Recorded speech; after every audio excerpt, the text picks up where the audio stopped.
Bien, mais encore faut-il savoir comment voter. Je vois que la salle est pleine d'élèves.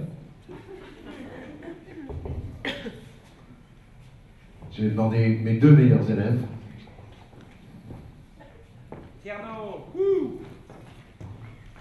Raymond.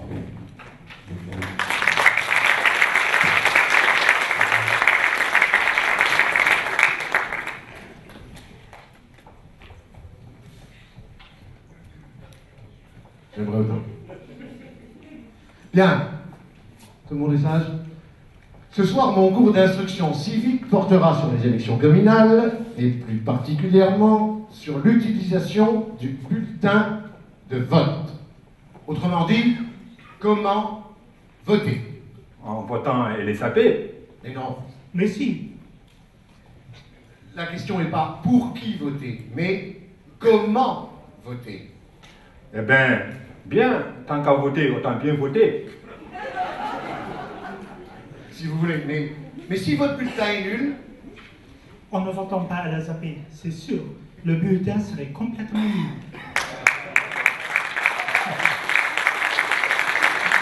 il ne s'agit pas de ça. Si votre bulletin n'est pas conforme, il ne sera pas comptabilisé. Ce sera un bulletin nul, donc pas pris en compte. Ah oui, ça serait nul ça. Ben voilà. Donc autant savoir comment bien remplir son bulletin et en voilà un spécimen. Ah, quand même, on dirait une carte routière. Le genre de truc, quand on l'a déplié, même Einstein ne saurait pas comment la replier correctement. N'exagérons pas. Il est grand, mais c'est pour permettre aux électeurs d'exprimer leur vote démocratiquement. Alors on fait quoi avec la carte Michelin? On la plie, on la glisse dans l'urne? Oh, dans mon pays d'origine, on faisait ça aussi, hein. Mais avec des bulletins plus petits, c'est tout. Oui, il y a même eu des pays où on faisait ça, on mettait le bulletin dans l'urne, ensuite quelqu'un venait, prenait l'urne, l'achetait dans la mer, et puis on gardait les mêmes. Ah, si vous voulez. Non. Ici, il faut d'abord remplir le bulletin. De quoi? Pardon? Le remplir de quoi? Mais non, le remplir avec un crayon. Oui, attention, dans mon pays d'origine, si on écrivait quelque chose sur un bulletin, même un petit signe, il était annulé. Mais bien, ici, on doit choisir sa liste ou ses candidats préférés en faisant une ou des croix. Oh, je sais écrire, moi. Ce sont les analphabètes qui signent d'une croix. Ou les chrétiens. Pardon? Eh bien oui, les analphabètes et les chrétiens, c'est signe d'une croix. Il ne s'agit pas de signer, mais de cocher. Soit une liste entière, et on fait une seule croix en haut, Pour la liste à la ZAP, évidemment. par exemple. Soit on peut distribuer son capital de 27 croix comme on veut, en donnant une ou deux au candidat qu'on a choisi, jusqu'à concurrence de 27 croix, pas une de plus. Mais avec la croix pour la liste, ça fait 28. Non, non, surtout pas. C'est l'un ou l'autre. Soit une seule croix pour une liste entière, soit pas de croix pour la liste, mais 27 croix en tout pour des candidats d'une ou plusieurs listes. Pourquoi 27? C'est un chiffre porte-bonheur? Non, 27, c'est le nombre de sièges à pouvoir à Luxembourg. Mais ça va pas du tout. Pas du tout. Et pourquoi? Mais moi j'habite à Espérange. Ben, à Espérange, c'est le même système exactement, mais avec 15 croix pour 15 sièges à pourvoir, ou toujours une seule croix pour la liste en bloc.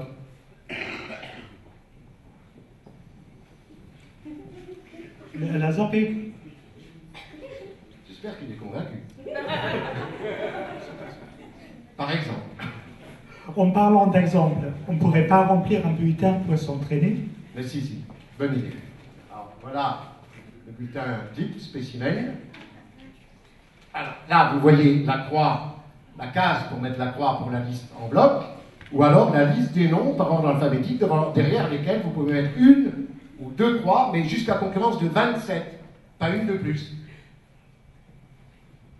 Ou de 15 si on habite à Espérange? Par exemple. Bien, c'est ça, vous voyez là. Les noms sont par ordre alphabétique et pas par ordre de préférence du parti. c'est l'électeur qui choisit, par ordre alphabétique. Alors en haut, Brigitte Bardot, et tout en bas, Zinedine Zidane. Zidane est candidat. Brigitte Bardot, jeune ou celle de maintenant? Parce que si c'est Brigitte Bardot de maintenant, moi je voterai Zidane. Ni Brigitte, ni Zinedine. C'était un exemple. Ces deux-là, c'est plutôt des mauvais exemples. Coup de boule pour l'un, boule d'og pour l'autre. Bon, peu importe. Ce qui compte, c'est de respecter la règle.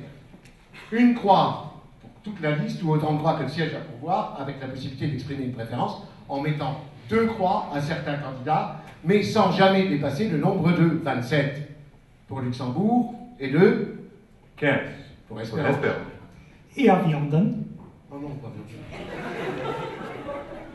Bon, dans les communes de moins de 3000 habitants, les élections communales se font selon le système de la majorité relative. C'est-à-dire qu'on met autant de croix que de noms de candidats. Une croix par candidat. Autant que le siège à pourvoir à Vianden, 9 suffrages, 9 croix. Une seule croix par candidat, c'est clair? Oui. Vous n'avez pas Oui, c'est Bech-Kleinmarer. Oui, mais non, c'est pas plus compliqué que de remplir sa grille au loto. Sauf qu'au loto, en faisant les croix au bon endroit, on peut gagner le jackpot. Aux élections, on ne gagne rien. Ça, c'est pas si sûr. Aux élections, en mettant les croix au bon endroit, on peut gagner une bonne équipe municipale. Et ça, pour vivre ensemble, bien, dans la commune, c'est sûrement un meilleur investissement que le loto.